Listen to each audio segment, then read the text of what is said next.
Greetings, everyone. Thank you for joining H.J. Russell and Company's annual Black History program.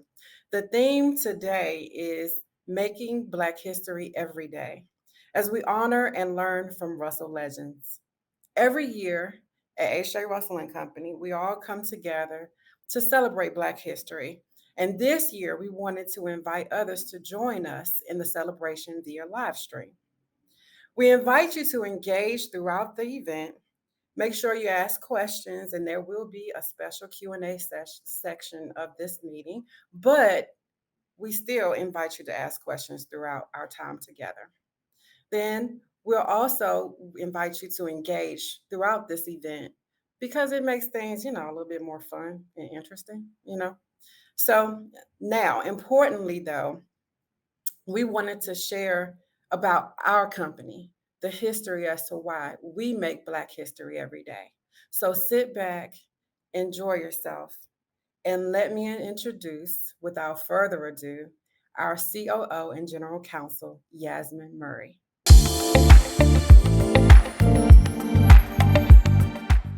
Welcome, everyone, to our annual celebration of Black history. I appreciate all of you for taking the time to celebrate with us.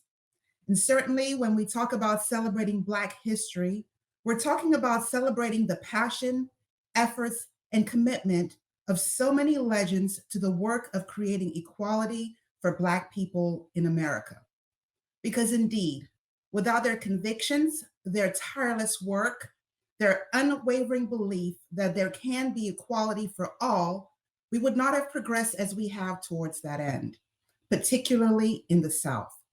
And to be clear, when I use the word legend, I am speaking about just regular, everyday people. People who were courageous enough to do legendary things. The late Herman J. Russell, the late John Lewis, and most recently, the late Thomas Dortch. Now, I think you will all agree that there is still much work to be done to create the vision of equality that spurred these legends on to do the courageous work they did. So today, I challenge each of you to be a legend, be a stalwart in the work to achieve equality and equity for all. And I urge you, do not be overwhelmed by the magnitude of the work in front of you.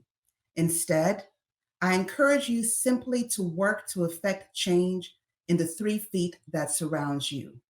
In other words, your sphere of influence, like Rosa Parks did and Harriet Tubman. Originally named H.J. Plastering Company when founded in 1952 by Herman Russell, H.J. Russell and Company formed its roots during the dawn of the Civil Rights Movement. The video presentation that you are about to view walks us through each decade since that time, exhibiting how Russell's presence and impact on Black history has been woven throughout the past, the present, and into the future, making Black history every single day. Enjoy. This little light of mine, I'm gonna let it shine. Oh, this little light of mine, I'm gonna let it shine. This little light of mine, I'm gonna let it shine, let it shine, let it shine, let it Well, the best piece of advice I remember was given to me from my father.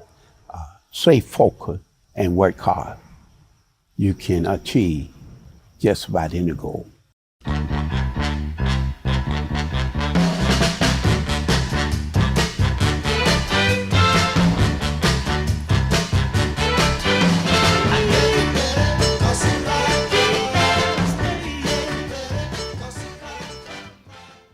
Just 100 years after Lincoln signed the Emancipation Proclamation that freed the slaves, 200,000 people converge on the nation's capital to rally for civil rights.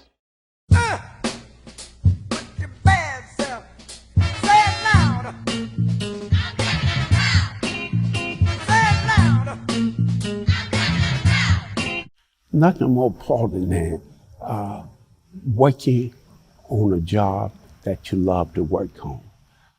A job that you're eager to get up in the morning to go to. you get satisfaction out of that. And you can give your best when you involve in that you love.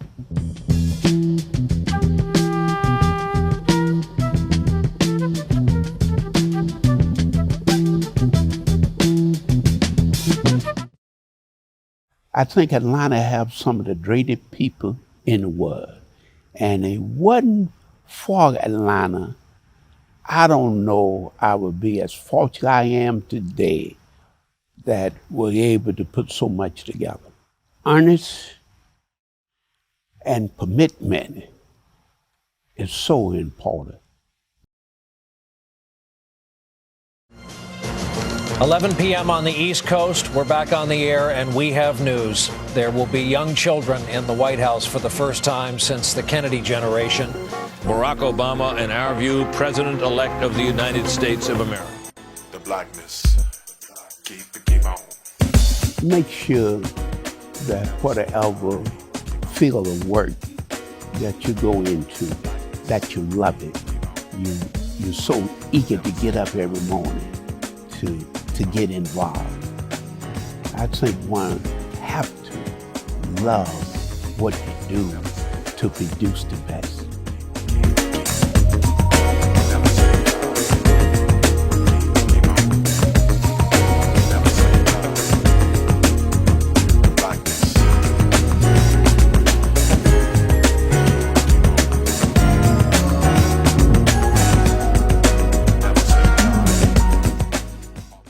Next, I want to introduce our poet laureate, Michael Curry.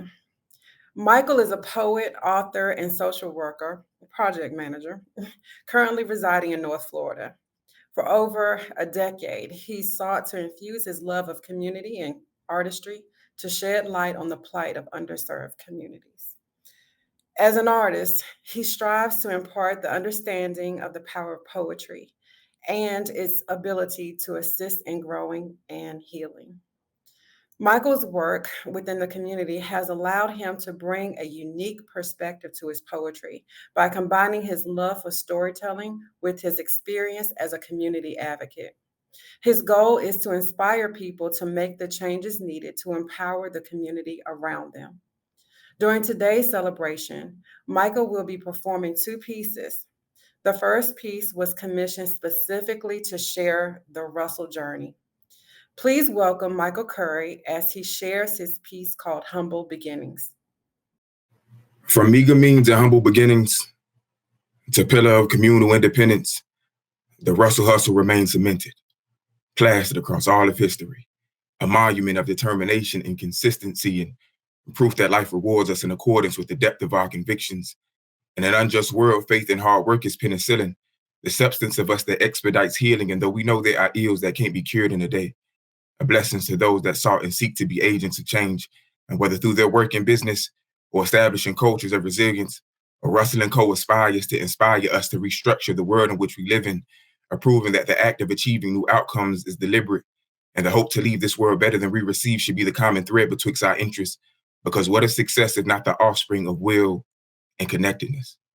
The will to dream, the will to hope, the will to see the unseen and not accept no, knowing that within the rough or roughest parts of our communities are diamonds, minds that when given the opportunity can achieve what was once considered as insurmountable, as a shoe shiner becoming founder of a multi-million-dollar conglomerate. The memories of good men and women are proof that history is a living document, one written within the minutes gifted to us each day, while the life and works of H.J. shall remain, firmly cemented in all the hearts and lives he helped change. Thank you. The will to dream, the will to hope. Which leads me to our next segment, our featured segment, the Russell Legends panel discussion. But I can't do it without my ace. I got to have Paul Bryant, our H.J. Russell and Company's Vice President of External Affairs.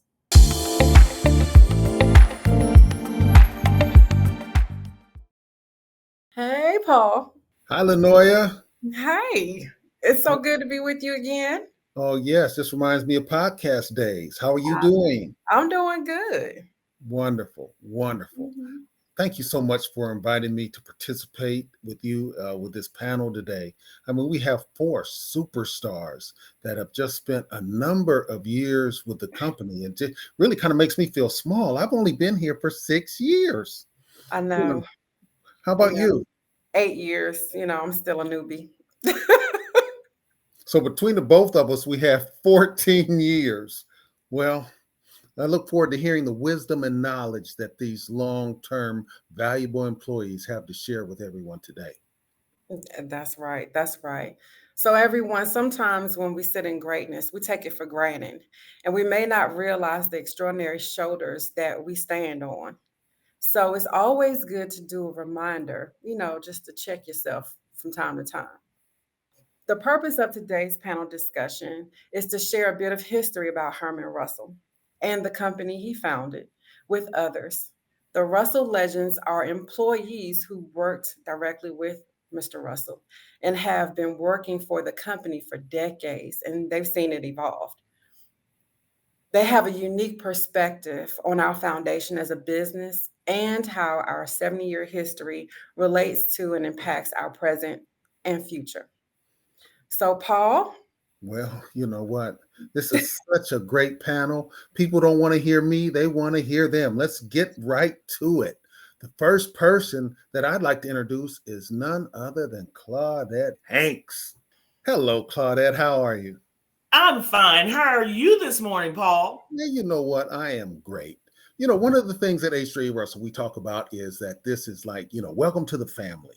And I want you to know that COVID, just being away from the office, I really miss seeing you and Pam every morning when I come in. That warm, friendly smile just illuminates, makes my day coming in. So I just want you to know it's a personal pleasure being here with you today. Thank you, Paul. I appreciate that. And you've been with the company, what? How many years? It has been 35 years. 35? 35 Wow. years. wow, wow. Wow. So in that Yes. time, do you have any specific personal stories with Herman Russell? Yes, I do, Paul. This journey has been a pleasure for me. I've had the opportunity to start out in Alabama. I've worked in North Carolina, South Carolina, and now I'm in Georgia. And when I first started with the company in Alabama, one of my stories that I tell often is my first week in the Birmingham office. I had an opportunity to meet Mr. Russell. I was the assistant for the office and I was receptionist. I was at the front desk. He came in, he spoke, he asked me my name. He asked me, how do you like being here? What are your goals? What are your aspirations? And I told him that I liked scheduling. And the first thing that he said to me was, okay, well, I'll be back next year and you will be back in scheduling. And from that point forward, it made me recognize you give strength to what you focus on. And that's one of the lessons that I have learned from Mr. Russell is to continue growing, development, and my biggest competition is Claudette Hanks. Mm. Wow, what a deep lesson. I remember you telling me that story, Claudette, and that was so touching. So I do want to introduce, without further ado, though, our next panelist, and that is Elaine Ubakama, Vice President of Human Resources and Payroll. Everybody, Elaine has also been here over 30 years, 34 years to be Oh. exact. Mm.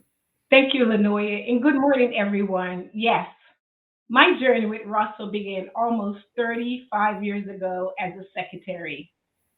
And for me, what lessons have I learned from Mr. Russell? They have been many, but one that stood out most particular helps me to be who I am today and how I care for employees.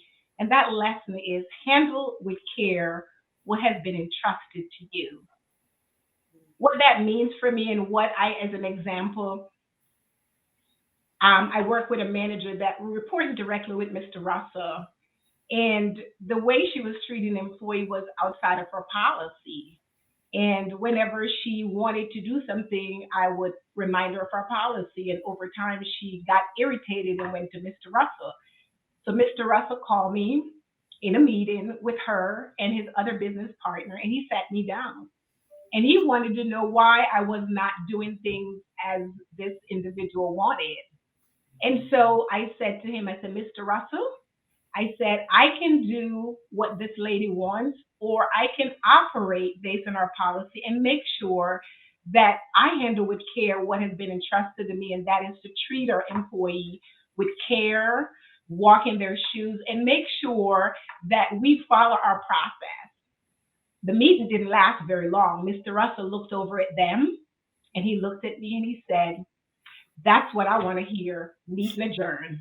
And so for me, that was a great lesson because it helps me over the year to make sure that I'm able to walk in our employees' shoes. I care for them and they know that they're cared for when they come in that regard. Another quick story, we had a situation where we had an IRS audit and our legal attorney was panicking and Mr. Russell called me in his office and he sat me down again.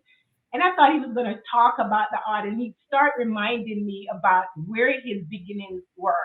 He reminded me, he said, I started this company and before I even started, my daily meal was beans and rice. And I was like, why is he telling me the story? But again, he was helping me to see that he wanted to make sure that I was doing what I do well. And I told him after that story, I said, Mr. Russell, I said, I have nothing to worry about because I have been working with excellence as if everyone was watching at all times. And he looked at me again and he said, that's all I wanted to hear. And we never had a problem. And so, again, many, many lessons learned from Mr. Russell.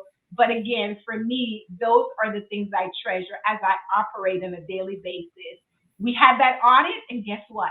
They spent a year with us, and every penny was accounted for, every T was dotted, and every I was there. So again, when we do what we're doing with as if someone is watching, we don't have to worry about what someone else may come behind us and look at. So back to you, Lanoya. All right. Wow. You know what?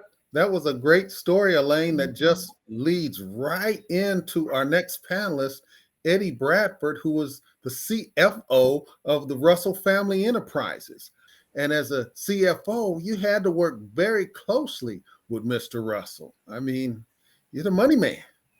Yes, that is so true. And he often called me to this office to inquire about things.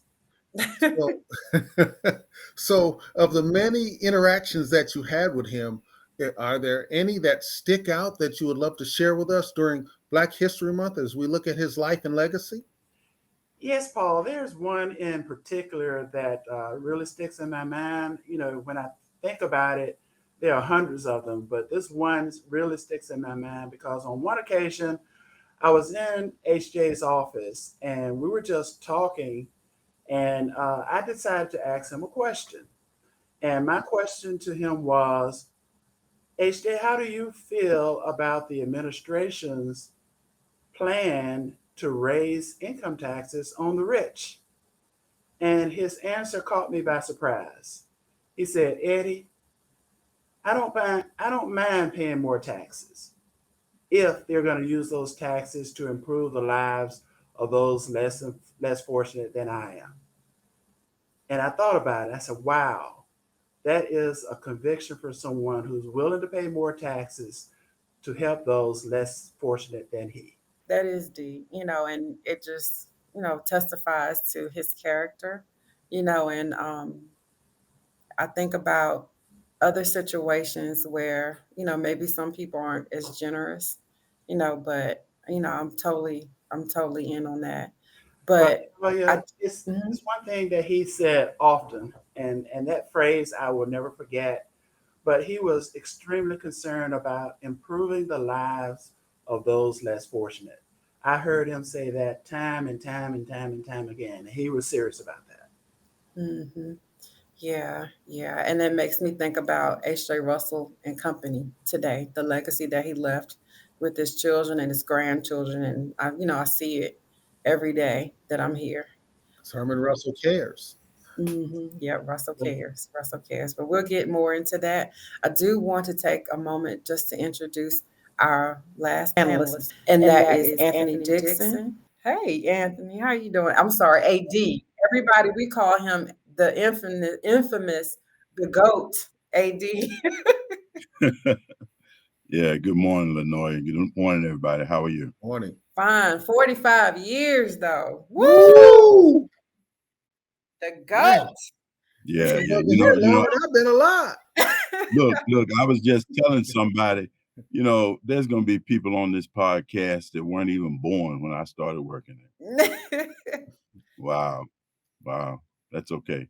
Yeah. I'm glad to still be around. Thank you so much. Good health. It's always a delight to see you and talk with you. And I've called you in the past just to get, well, what would Mr. Russell do? And what would Mr. Russell say? And what was he like? And so now I'm glad to have you in front of all of us, and hundreds of people to tell us, about your most meaningful, experience with Mr. Russell. Wow. I've got too many to try to tell, but I was thinking about that as you were talking to everybody, and I want to agree with Eddie that Mr. Russell never forgot where he came from, and that was most important. But as far as the story, Lenoya, I can remember once Mr. Russell took me to lunch with him at the Capital City Club, and as we were coming back down Peachtree Street, we went by one of the iconic buildings here in the city. And I told him a story, and he didn't know that I knew this. I said, Mr. Russell, I remember when this developer came and wanted H.J. Russell and Company to build 191. Okay, not Beers and Holder, but H.J. Russell and Company. And that was a story that happened with the bonding company, which I won't bring up. But he looked at me and he said, Anthony, I didn't know that you know that. I said, Mr. Russell, I watch everything you do. And he eventually went and took and shared the risk, which was one of the things that I guess I could remember most about Mr. Russell. He was big on spreading the risk and keeping the risk off of him. And so they came up with a joint venture where H.J. Russell had 25% and Holder had 25% and Beers had 50%. And 191 was developed. And I can't tell you all the other things that Mr. Russell said at that time, but he just was amazed that I knew things and watched him as much as I did. So he's a real icon. I was blessed to be able to have been given a job in 1977. Little nappy-headed boy from Alabama came over and got a job with H.J. Russell and Company. I didn't even know who H.J. Russell was. Now my daddy did, and that was amazing to me. I didn't know my father read as much as he did, but I try to read as much or more than my father did. So I know a lot. I won't say I know a lot. I've been exposed to a lot. Mm-hmm. And for everyone, the 191 building is what I call the Twin Towers, right, in downtown Atlanta on Peachtree Street. So yes, we built that. One of the iconic structures that makes the Atlanta skyline. Mm-hmm. Absolutely. Oh, I could name a number of them, but I won't. Anyway, go ahead. AD, one of the things that I admire about you, just like you say you watch HJ, to a certain extent, I watch you. Uh-oh. And I just see when you come into company meetings or, just the way that you carry yourself and the way that other employees look at you and ask you questions and listen to your comments with such reverence and respect. Do you feel that? Do you know that? And in some ways, is that something you picked up from Herman? I will say yes. Mr. Russell was very humble. If most of you that have been around over 2 to 3 decades realize that he was a very humble person. I can remember, and I'll tell you this story, and I'll be real quick. I took my wife to a dinner that we had been invited to, and she was sitting there, and she said, "Honey, where's Mr. Russell? Where's Mr. Russell?" I said, "He's sitting next to you." She said, "You kidding?" That's Herman Russell because he was so and he was so personable. You know that and so yeah. To answer your question, uh, yeah, I've learned to be humble, and it's best to be humble as opposed to be arrogant and proud and stuff like that. And so I try to carry myself in an humble position. Mm. And as Claudette said, you know, my biggest issue and problem is me trying to make sure I keep me from being in the picture. I like to talk to the other panelists also. I know we talked about lessons learned and all of that, but I'm just really curious, and this is for everyone. Um, Most people nowadays, they don't stay at jobs, or companies long.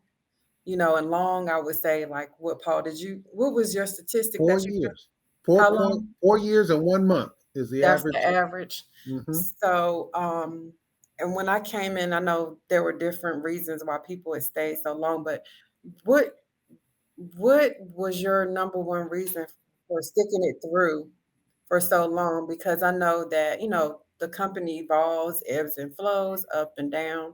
So what was your stick, what do you call it? Staying attitude? Don't speak all at once. I'm asking everybody, yeah. Well, I'll go ahead and start, Lanoya. One of the things that stick out in my mind that I keep in front of me is my experience. When I started out in Birmingham, Alabama, the leadership team, I still stay in contact with them. One of the things that they always promoted was team. One time we had to work a week on a weekend, a Saturday and Sunday on a bid. And what I saw and loved about being in that Birmingham office was they took on the role of the team. They came in, they made our copies, they answered the phone, they made phone calls, and they went and got the lunch. And they let us know that we were appreciated. And of course, we won the bid. It is the Civil Rights Institute in Birmingham, Alabama. And it was and still is an awesome experience. And I tell people all the time, it's not how you feel, it's your experience. And if you have a team that you let them know, I'm not asking you to do anything that I wouldn't do, and that you are valued and you are at the table, that makes you feel like you belong and you're being included. Mm, wow, that's deep. That's a And great. Claudia, I can agree with you. One of the reasons I stayed at Russell was when I started, I was young. I'm a first generation American, and so is my husband. And so we had a family, and Russell allowed me the flexibility to be able to care for my family because we didn't have other family members around. But for me, one of the things was the opportunity to learn and to grow. I didn't have much education when I started. Didn't I had an associate degree, but Russell, at one time, we used to call us Russell University because anyone that came in, they know Russell will equip you, train you, develop you if you didn't have a plan. And today we continue that legacy, because we recognize as an organization without a plan, you're possibly living in someone else's plan. So for those who come into our organization today, we have already developed in place a career path for each and every one if you don't know where you need to go. We want to help you to get there. And we want to make sure that we continue this and help you and come alongside you and develop you in that regard. So for me, that created the opportunity for me to grow, to learn. And over time, I went back to school.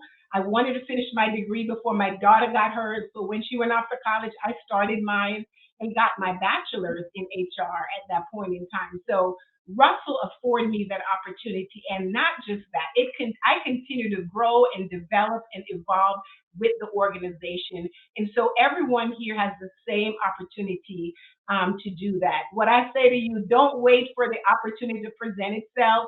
see what needs to be done and do it. Otherwise, when the opportunity presents itself, you'll miss out. It's like this. You don't wait for the game for game time to practice. You practice before, and so when opportunity comes, you can step into it. And that's what Russell meant for me and why I stay. And I guess I'll go next, Latoya. One thing that uh, I wanted to mention is that Herman Russell took a lot of time, particularly with me, and I know he did it with a lot of other people too, to mentor. And this goes along with what Elaine was saying. He wanted you to learn from experiences, regardless of what type of experience that was. And I remember on one occasion that I don't even remember what I did, but Mr. Russell uh, sort of read me the riot act for whatever it was. That was okay, because after he got through reading me the riot act, he sit down with his compassionate voice and said, "Now, Eddie, I'm not just jumping on you to jump on you, but I just want you to learn from this so it doesn't happen again and you can grow from this experience." I mean, he cared enough to make sure that I understood the purpose in which he reacted the way he did.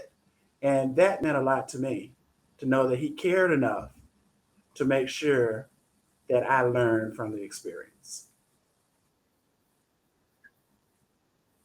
And then Eddie, I guess in my case, again, I got stories like crazy, but I can remember one. Mr. Russell called me into his office and told me that was a competitor, not a competitor, but a client that had come to him and told him they wanted to hire me away from him. And he told me, he said, "I know they want to hire you, but don't you go nowhere, don't you?" And I just sort of looked at him, and then I can remember one other time we were in a claim, and he told me, he said, "Look, don't you take one wooden nickel from them folks, okay? You hear what I'm saying? I'm not going to to bow down to anybody." And we won the claim. It was, I think we got something like 60% on the dollar, Eddie, after about 5 or 6 years. But I was at the pinnacle of that. But the reason I did not leave is because, number one, I've learned years ago, grass is not green on the other side. And I wanted to be somewhere where, as Mr. Russell said once to somebody else, he said, "Anthony's not going anywhere. He loves the place too much." Well, you know, I just like the people that I was working with. I like my people. I like where I was. And all those other places that wanted to hire me were not like me. And I knew I would have been just a number or something else. And as my father told me, he said, "Boy, look, that company can hire you and send you all over the world. You'll probably end up in Indonesia somewhere. And then when they get through with you, and if you ain't had any sense, and saved your money, you won't be able to get back home." And and I thought about it because that company that wanted to hire me did go and built some buildings in Guadalupe, uh, and Southeast Asia, Southeast Asia area, and that was that. But H.J. Russell has been a place where I felt like my influence and my abilities would be appreciated, and then I'd be able to give back, and I have, a number of people that I have influenced and helped and have gone on, and I get excited about that. So it's been a great place to work, and it's been a tremendous journey, and I just appreciate Mr. Russell, his wife, Danita, and Jerome and Michael, just for keeping me around, and not just keeping me around, allowing me to work. Because Mr. Russell demanded excellence, Yeah. and that was one thing I learned about him. He got on me once, and then I'm gonna shut up. He he got on me once, Eddie. I never forget this. And he said, "Anthony, I know exactly what you're doing. You trying to keep that sub's money to make him do what you want him to do. But you understand this. You listen to me. That's my name out there on that on that marquee. Okay, that's my name. And you don't mess up my credit. All right. You hear what I'm saying?" And I said, "Yes, sir, Mr. Russell, I understand." He said, "Now do what you I know what you're doing. But but do what you gotta do." And and don't you ever not answer a letter. Okay. I don't care if it's just you send back receipt acknowledged. But he said, uh, a little old lady can call me on the phone. If she calls, I'm gonna answer the phone. And for those of you that knew him, you see Mr. Russell sitting up in the office late in the afternoon. He would be answering phone calls that people had made to him. He was big on that. He responded to people, and that's why people knew him. That's why people respected him. That's why we become the iconic place that we all work at. Mm. Hmm. Wow. Wow. Wow, That's deep. that Yeah. was in my role of external affairs, I get a lot of opportunities to, meet with groups and talk about the legacy of, Herman Russell and this company. And basically just listening to your stories and thinking about it, what I'm really doing is I'm talking about you guys, because right now you are the living legacy of this company. And I was just wondering, what does it mean to you personally to work with a company that has such a great legacy? I mean, because sometimes I share the stage with a lot of our competitors that may be larger, much larger, but none of them have the legacy that we have at H.J. Russell and Company. And that's something I'm extremely proud of. And I'm just wondering, how do you feel about that? And that's to all of you panelists. Well, I'm gonna start off. I feel about it very passionately because Mr. Russell never forgot where he came from. And I don't know if many people on this call know of Mr. Russell's humble beginnings. And we went to the same university, and I've read up about him and read a lot about him. And to be able to walk in the shoes of somebody who did some things that, quite frankly, Paul, I, I would not have had the opportunity to be working where I have if it weren't for people like Herman Russell and John Lewis and a number of other people there back during the 50s and 60s.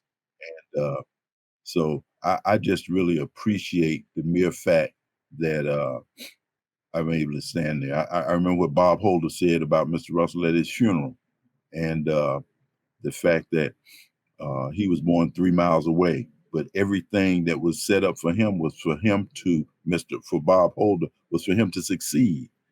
But every other thing that was done, particularly back then during those days in Jim Crow, was designed for Herman to fail. And the one thing that Bob Holder said about him, he said it wasn't that I couldn't trust Herman or didn't like him and stuff. He said my problem was I couldn't keep up with the man. And you know, and it was true. Mr. Russell had a passion for excellence and for doing the right thing because he knew where he came from, and he never forgot that. And so that's the one thing that I am so appreciative of, to be able to work in a position and for someone who uh, did just like Eddie said.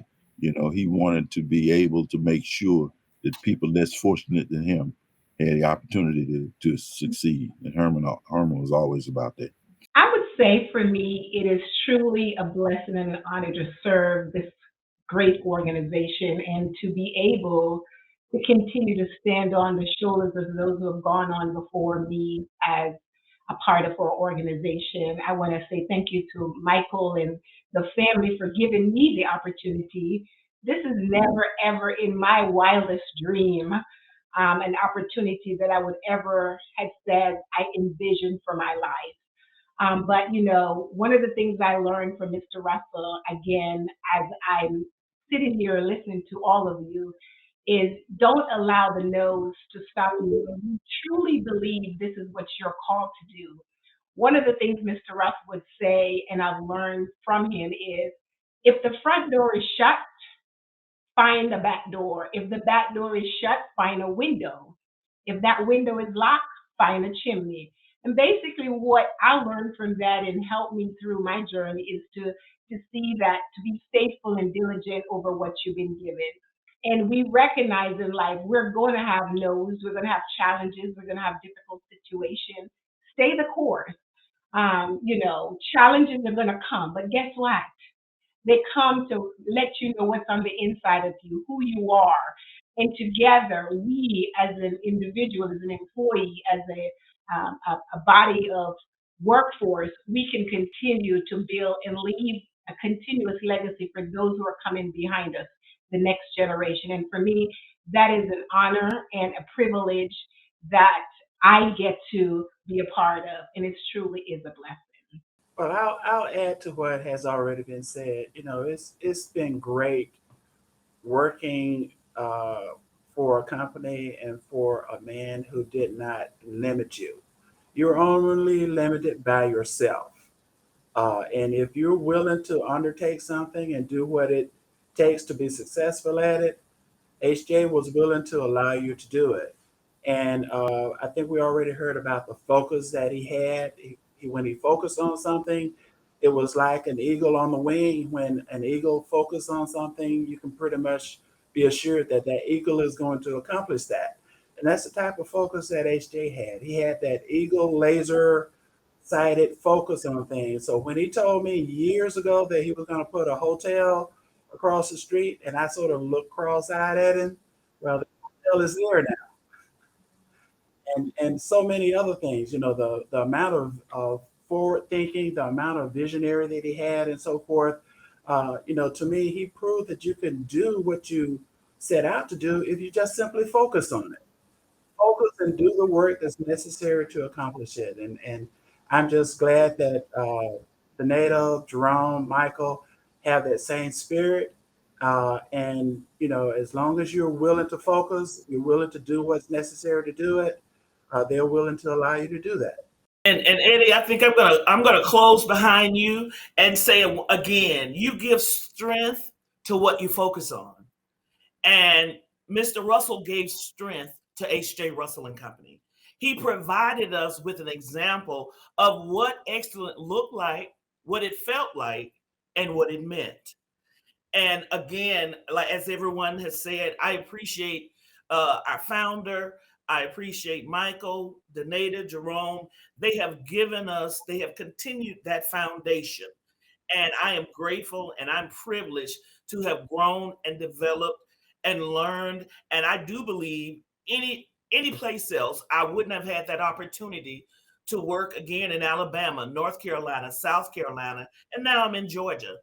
I wouldn't have thought that. I thought I would still be in Alabama. But I am grateful that I have learned, that I've grown, and I appreciate each one of you as we grow as a team. Yeah, now I gotta say this. Wait, Paul. No. But I gotta say this. So Claudette grew up in Birmingham, Alabama. Yes. And I remember the story you told me about when you were in, I think it was high school, and there was a test that you all had to take. Well, there was a paper that we had to write. Okay, but Yes. and I remember they said that like with your results, I think they told you should be a what was it, like a janitor or some. Yes, they told me that because of where I lived, Mm. the color of my skin, that I should not try to reach any farther than janitorial services. And look, so now as the senior supplier diversity manager of H.J. Russell and Company, one of the largest Black-owned construction companies in the United States, I'm going to ask you this question. What does diversity, equity, and inclusion mean to you? What does it mean to me is fair treatment and full participation of all people, and especially those who have been historically underrepresented. Belonging is more than just a word. It is about our experience.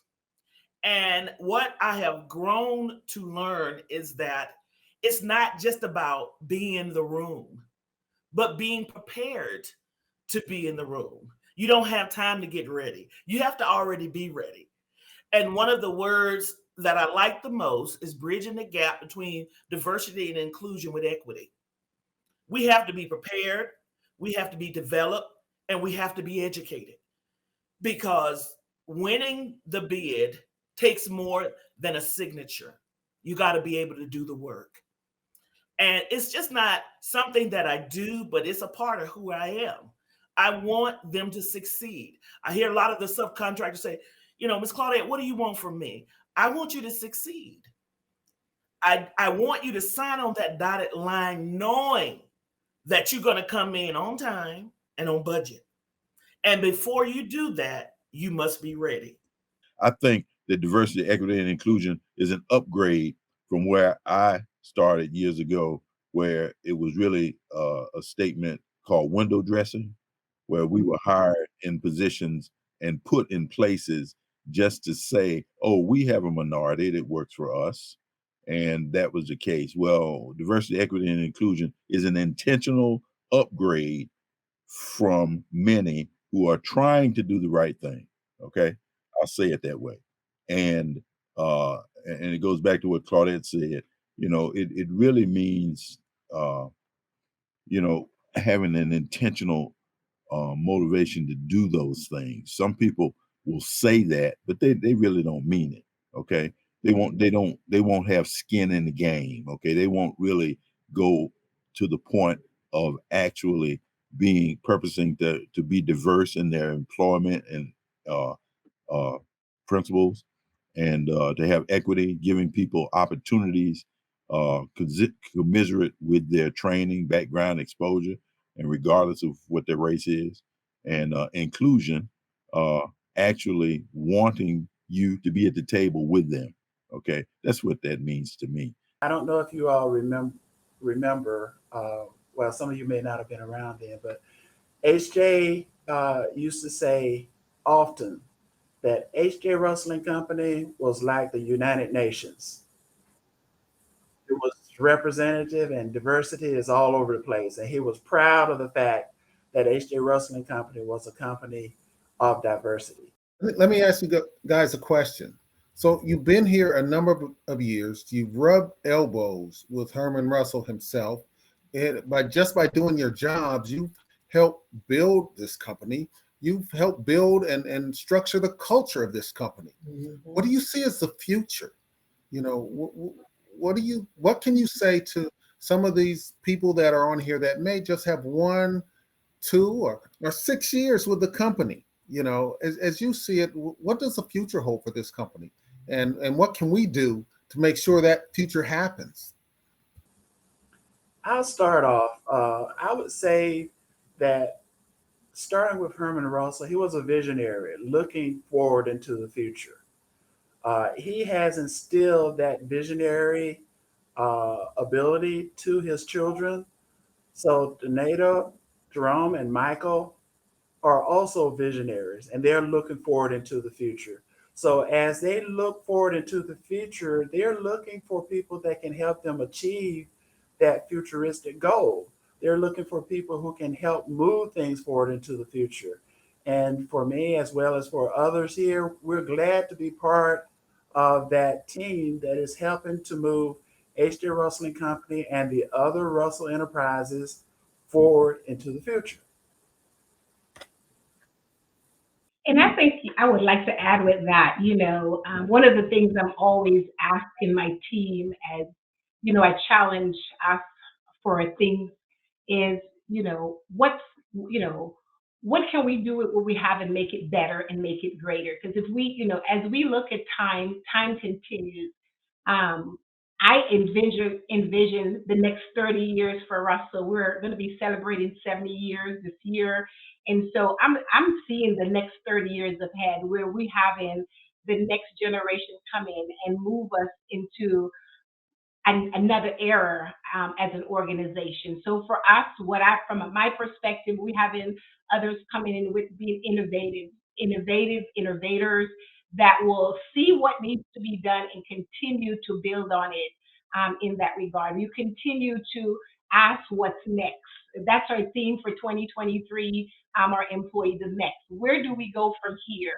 And together, when we come together and collaborate, when we come together and put our heads together, what they say, one can put 1,000 to flight and two can put 10,000. So when we come together and work together, the sky is the limit. Russell, for me, is going to take us where, for more and more into the future. And I'm looking forward to that.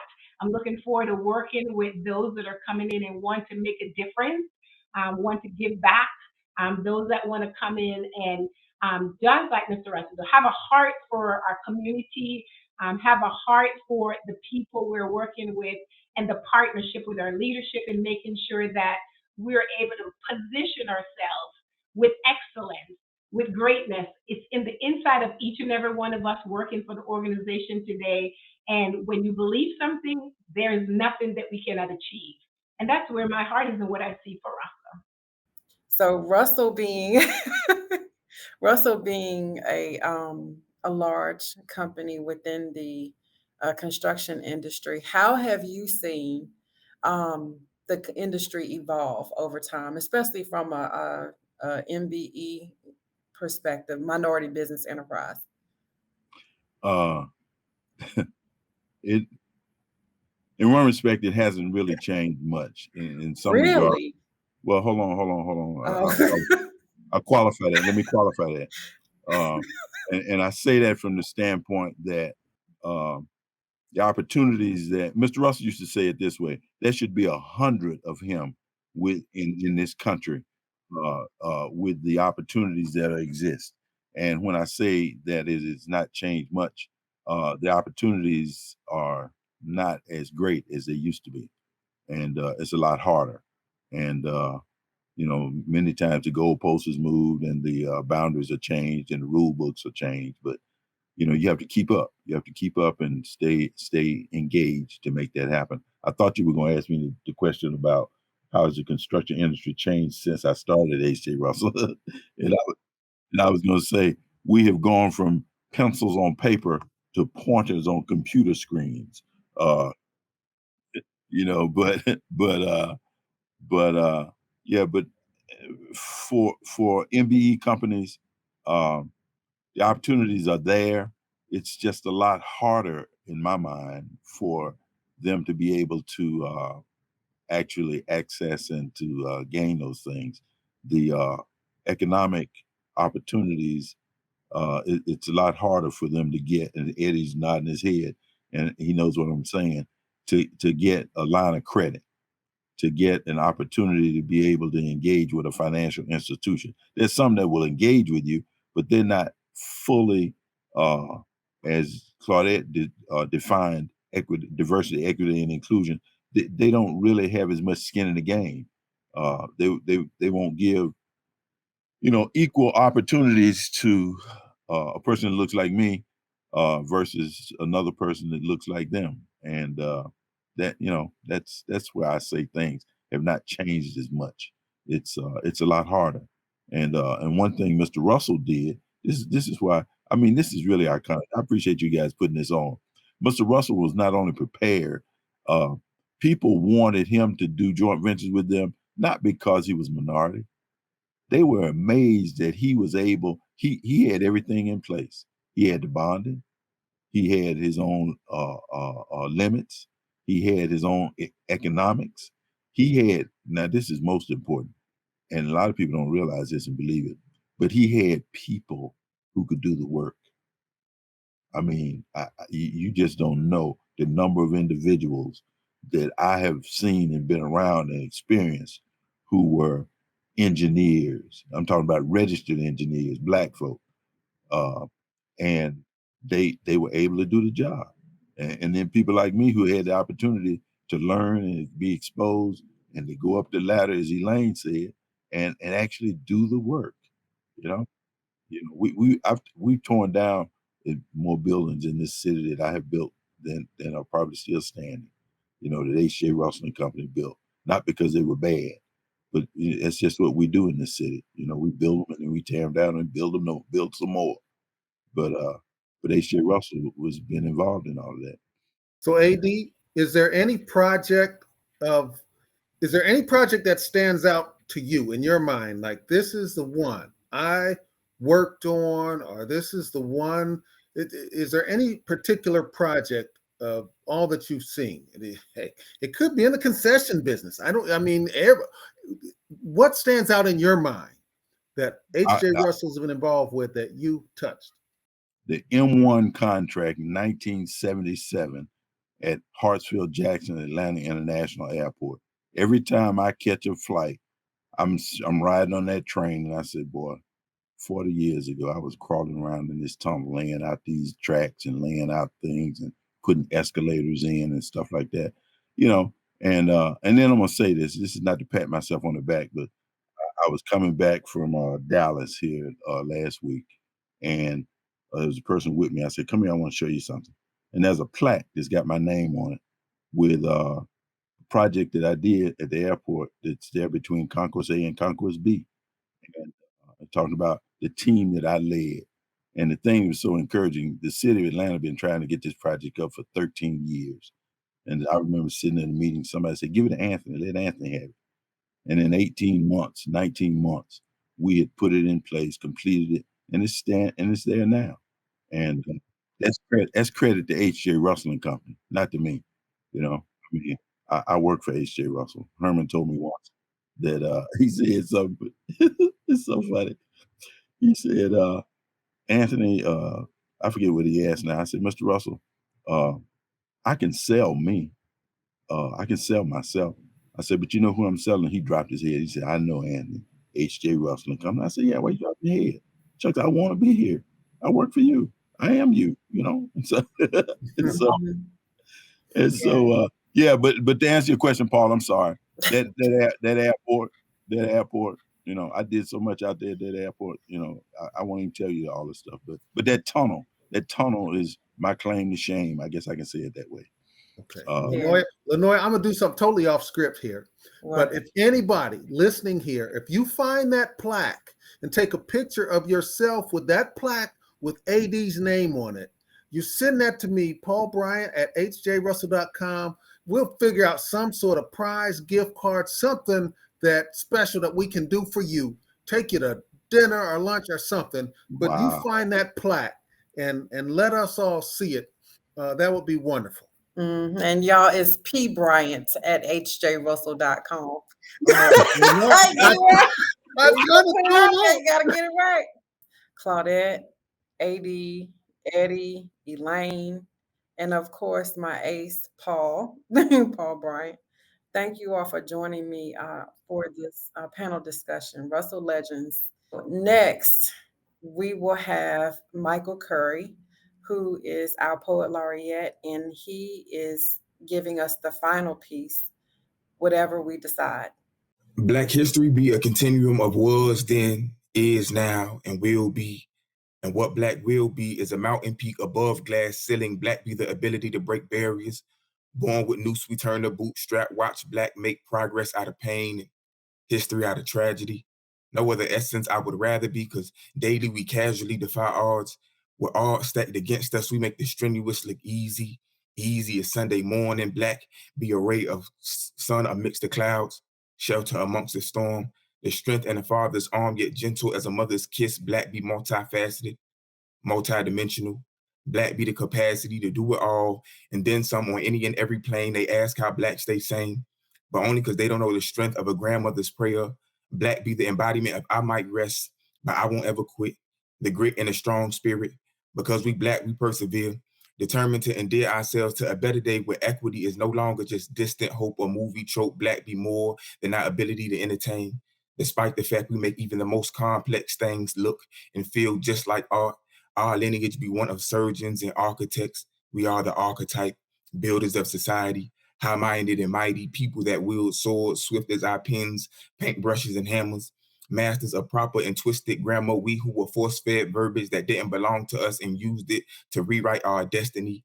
And Black be limitless potential, both tapped and untapped. And Black be the unknown, the womb in which light was honed into the life we lived, the air that we breathe.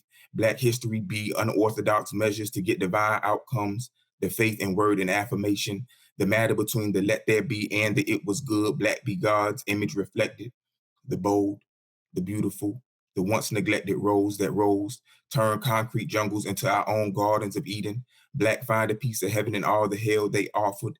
Black be a head held high, not just in February, but 365, because Black history is a continuum of was then, is now, and will be, and what Black will be is whatever we decide. Thank you. Thank you, Michael, for that awesome piece. Remember, everyone, it's whatever you decide. whatever you decide.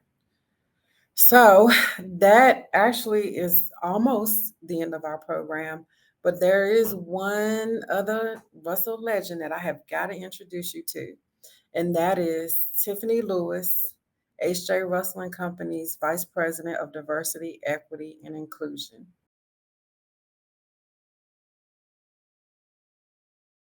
First and foremost, I would like to express my appreciation to the speakers and panelists for your valuable contribution in today's program. Lanoya, what a fantastic and enlightening program. Fabulous job. To our behind the scenes team, Betsy Hughes of BLH Consulting Incorporated and Suchi Lee Productions, excellent work. You never fall short in your deliverance of a flawless presentation. Michael Curry, your spoken word performances were inspirational. Whatever you decide, that's something that we'll take with us and remember. To our Russell Legacy panelists, thank you for your excellent, thought provoking words, your memories of our history, and the lessons that you, as well as myself, learned from our founder, Herman J. Russell, were inspiring. When I started in 1988, just a girl in high school, I recall that promptness was always important to him. We would be seated 15 minutes prior to him entering a meeting, and you could hear a pin drop. Everyone was prepared, everyone was ready. And when he would leave the office for a meeting, he would always leave early. He was always time conscious and respectful of other people's time. That's one of the lessons that I've learned from Mr. Russell and carried throughout my life as a professional. Whether it's Zoom or in person, promptness is always appreciated and early preparation is critical. Lastly, to all of our Russell team members, continue to be a beacon of light and remember the legacy that is on your shoulders to carry. Carry on. All who stream live, we appreciate you joining us today as we celebrate and continue to make Black history every day here at H.J. Russell and Company. Thank you.